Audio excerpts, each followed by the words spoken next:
Өтүп бара жаткан жумада тарыхый инсан жана саясий ишмер Алымбек Датканын 225 жылдык мааракеси Алай районунда мамлекеттик деңгээлде белгиленди. Даткага арналган той дээрлик 3 күнгө созулуп, өзү байырлаган жошулуда этно шаарча түптөлдү. Маданий спорттук оюндар боюнча сынактар уюштурулуп, Кыргызстандын 7 дубанынан жана кошуна мамлекеттерден коноктор келишти. Байгеге баатыр, автоунаалар, акчалай сертификаттар коюлуп, жеңүүчүлөрү да аныкталды. Майрамдык салтанат кечээ 12 сентябрда президент Садыр Жапаровдун катышуусунда жыйынтыкталды. Өлкө башчы алгач Гүлча айылында Алымбек Даткан эстелигине гүл чамбар коюп, андан ары Алымбек Даткан 225 жылдыгына арналган юбилейлик иш-чарага катышты. Садыр Жапаров Алымбек Датка көрө билген көсөм жана кемеңгер мамлекеттик ишмер болгонун, аны менен иш-чарага катышкан түздөн-түз урпактар эле эмес, бүткүл кыргыз эли сыймыктанарын куттуктоо сөзүндө белгилеген. Салтанаттын жүрүшүндө Гүлча айылына шаар статусу берилери да маалым болду. Бул тууралуу өлкө башчысы тапшырма бергенин жана инфраструктурасын өнүктүрүүгө акча каражаты бөлүнөрүн да айтылды. Даткага арналган мамлекеттик иш-чарага кесиптешим Асель Сыдыкова да катышкан. Толугураак кезектеги материалда баяндалат. Алымбек Датка атабыздын 225 жылдык мааракесин сыймыктануу менен белгилеп турабыз. Ошондуктан бүткүл кыргыз журтчулугун бүгүнкү Алымбек Датка Асанбий уулунун мааракелик тою менен мен чын дилимден куттуктаймын баарыңыздарды. Тарыхый инсан, мамлекеттик жана саясий ишмер Алымбек Даткага быйыл 225 жыл. Алайда дүңгүрөтө той белгиленди. Калама жайлоосунда кас-катар тигилген бооз үй, Даткалардын мекенинде этно шаарча тургузулду. Республиканын 7 дуанынан чогулган аттуу баштуулар, чет элден келген коноктордун катышуусунда Даткалар мекендеген жерде чоң масштабтагы массалык иш-чара дээрлик 3 күнгө созулуп, негизги бөлүгү президенттин катышуусунда жыйынтыкталды. Бул күндөрү Даткалар даңазаланып, алардын мамлекеттин түптөлүшүнө кошкон салымы эскерилди. Анда сөз башынан болсун.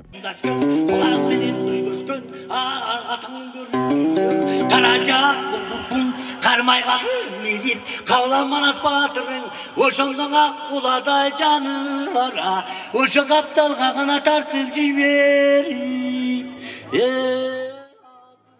Чыйырчык ашуусу 10 сентябрь түнү Алымбек Датка Асанбий уулунун 225 жылдыгына карата Алайдын босогосуна Даткалардын айкели тургузулду. Алымбек Датка жана анын зайыбы Курманжан Датканын эстеликтери коноктосууга ылайык курулган атайын жайда жайгаштырылды. Ачылышка президенттин Ош облусундагы ыйгарым укуктуу өкүлү Элчибек Жантаев, жогорку кеңештин депутаттары, жергиликтүү бийлик өкүлдөрү, Алымбек Датканын урпактары жана жергиликтүү тургундар катышты.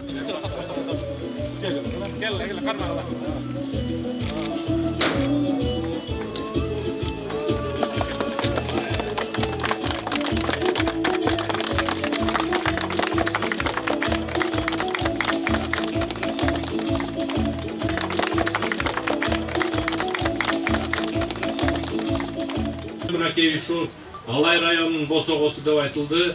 Жалпы эле ушул Даткалардын кичи мекенин кире беришинде ушундай жакшынакай жай турган өзү бизди кубандырат. Эми Даткалардын бул жерде жакшынакай имараты, мынакей жакшынакай оңунан да солунан да жакшынакай ушу биздин элдерге, туристтерге болобу, конокторубузга болобу жакшынакай ушундай кызмат көрсөтүп турган жайлар кошо ачылып атканы да кубандырат. Бул эми урматтуу туугандар, өзүңөр билесиңер, президентибиз урматтуу Садыр Нуркожоевич ушу мекенге кызмат кылган адамдарды, ушул жерге жанын аябай буга чейинки тарыхыбыздагы кылган эмгеги үчүн мынакей ушу биздин инсандарыбызды ушу эмгегин баалоо боюнча багыттуу саясаты.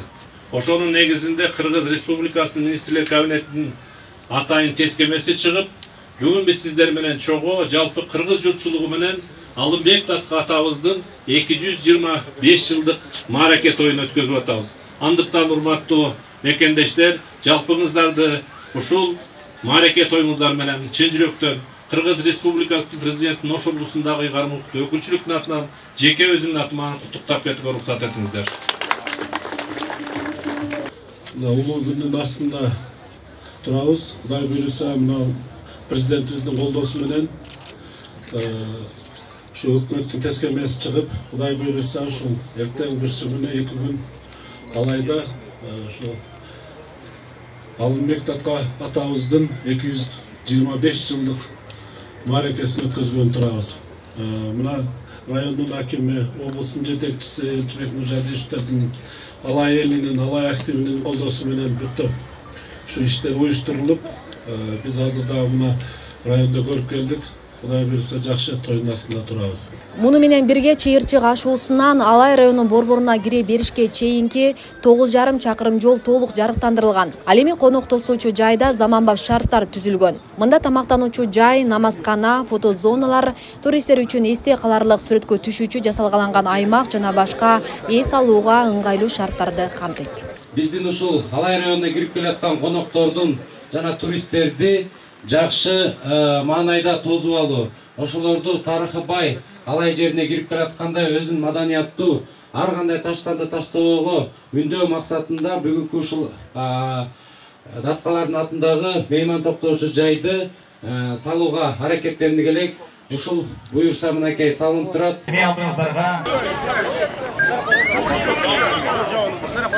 Ал арада Даткалар мекендеген Жошолу айылынын Калама жайлоосунда этно шаарча түптөлдү. Жалпы 170тен ашык боз үй тегилип, 11-12 сентябрда массалык иш-чаралар орун алды. Биринчи күнү спорттук мелдештердин тандоо турлары орун алып, 12 сентябрда финалдык беттеш жүрдү. Иш-чаралардын негизги бөлүгүн спорттук оюндар түзүп, байгеге баалуу сыйлыктар каралган. Ордо, тогуз коргол, алыш белбоо күрөшү, салбурун жана көкбөрү, кунан чабыш, аламан чабыш жана жорго чабыш мелдештери жана башка кыргыздын улуттук оюндары көргөзүлдү. 2 күндөн бери ушу тойго караштуу Алымбек Датка атабыздын тоюна келген 6 команда болду.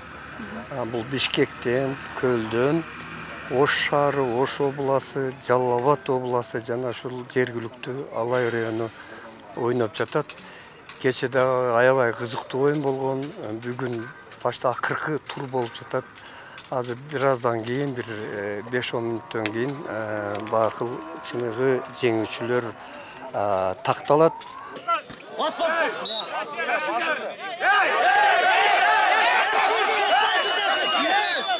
Кунан салмай, эреңиштер, тайган салмай, салбурун, гүлүк чапмай, кунан чапмай мелдештер болуп атат.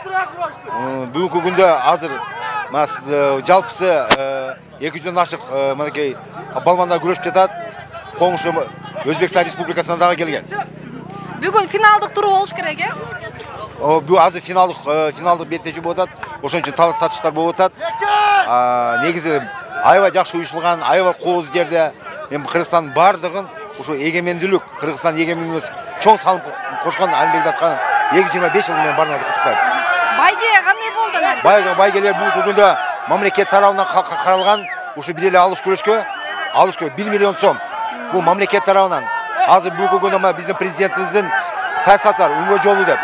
Сертенде ар бир мамлекетте өзүнүн саясаты, өзүнүн идеологиясы, өзүнүн тили, өзүнүн улуттук оюндар менен байбыз да.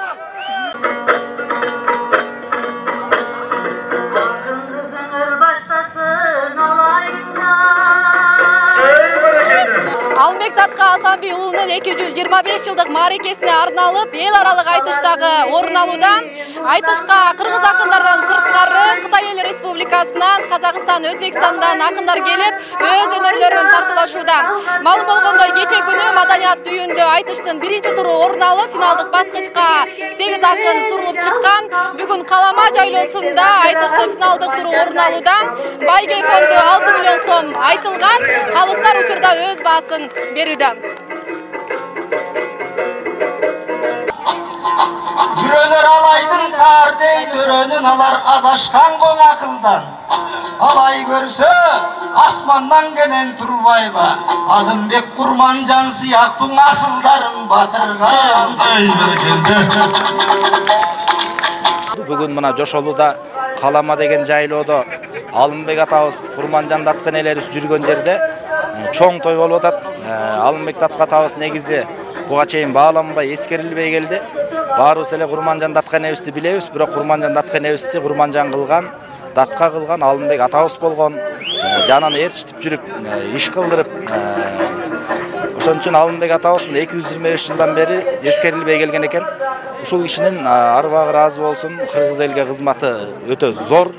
Кыргыз мамлекетин түптөгөн адам, Кыргыз империясы болот деген адам. буюрса Алымбек атабызды ар бир кыргызга, ар бир казак элине, бул эми Орто Азияны бириктирем деген ою бар болчу. Анан ошо Алымбек атабыздын дагы даңктап, ал тургай Кабулда Абдуллабектин, Камчыбектин дагы архивде далай нерсе жаткандары бар. Эл аралык айтышка жалпы 30дан ашуун акындар катышты. Жарышка чыккан күлүктөрдү мамлекеттик катчы Марат Иманкулов, Ош облусунун башчысы Элчибек Жантаев, Жогорку кеңештин депутаттары, чет элдик коноктор жана жергиликтүү тургундар сүрөп отурушту. Казактан Мухтар Әуезов жаңылмаган жолунан. Жыйынтыгында финалга чыккан 8 жуп акындын арасынан Чыңгызхан Кожошов мыкты чыгып гран-прини жеңип алды. Ага Ош шаарынан батир берилет. Ал эми 3-чү орун Жылдызбек Төрөканов 200 000 сом, 2-чи орун Кутман Садбакасов 300 000 сом, 1-чи орун Изат Айдаркулова 500 000 сом болуп бөлүштүрүлдү. Мындан сырткары айтышка катышкан ар бир акынга жана уюштуруучуларга да акчалай сертификаттар каралган. Ал эми аргамак бүлүк тоорчак буудандардын жарышында жарыштан калып калган күлүктү начар деген туура эмес. Ошол күлүктөн күлүк чыкса 4 аягы туурайт дегендей, жалаң күлүктөрдүн жарышында багы жанганы, табы жанганы, ошол учурда оозуна ыры куюлуп, ырына сырын чууруп, маанисине шааниси төп келип турганы алдыга озуп чыгат экен.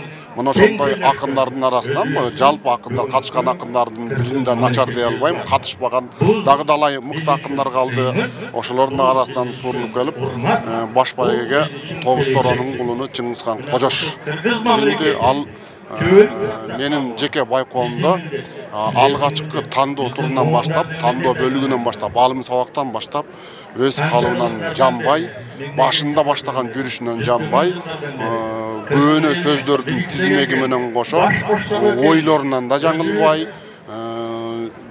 жолдорунан да жаңылбай, бардыгын тилегейин тегиз кылып алып жүрдү деп ойлойм. Айтыш арасында Жети Жаран Ош облусунун ардактуу атуулуу наамы менен сыйланды.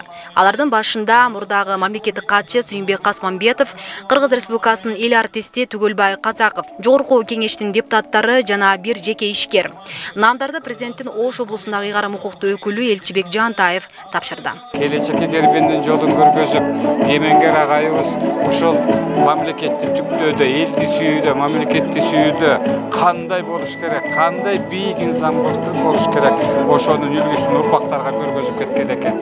Мына кечээден бери илимий практикалык конференция өттү, улуттук оюндар өткөрүп атат. Ушул жерден айта кетчү нерсе Алымбек Татка өз учурунда улуттук оюндарга өзгөчө баа берип, өзү да катышып турчу экен. Кечээ окумуштууларда абдан көпкө элге тарабаган, эл билбеген маалыматтарды өздөрүнүн докладдарында айтышты. Бүгүн болсо айтышкер акындын баары жыйылып келип, алай өрөөнүндө Алымбек Татканын Курманжан Татка апабыздын алайдын элинин улуу майрамын даңазалап жатышат. Майрам улана берсин, кыргыздын жеринде ушундай дайыма той болуп, бирибизге бирибиз кол салбай, жол салып, эсепсо бактылуу калк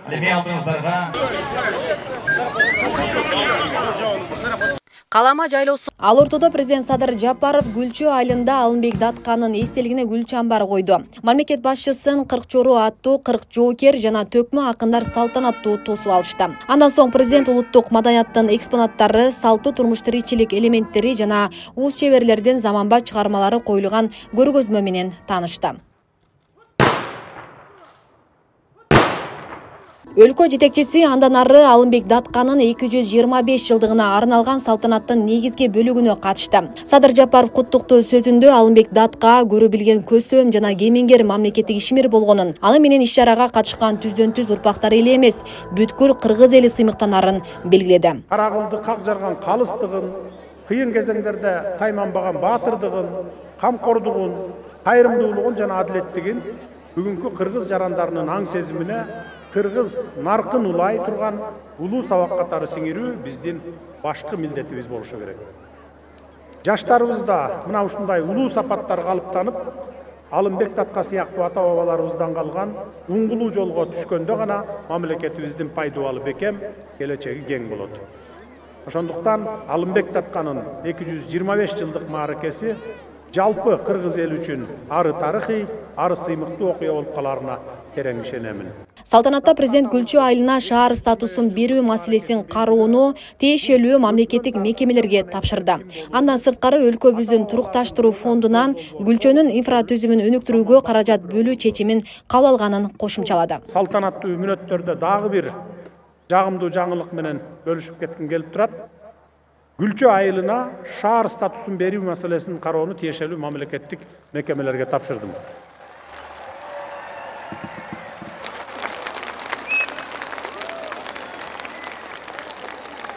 Мындан сырткары өлкөбүздүн турукташтыруу фондунан Гүлчөнүн инфратүзүмүн өнүктүрүүгө, көчөлөрүн асфальттоого, толук асфальттоп бүтүрүүгө 500 миллион сом бөлүү тууралуу чечим кабыл алды.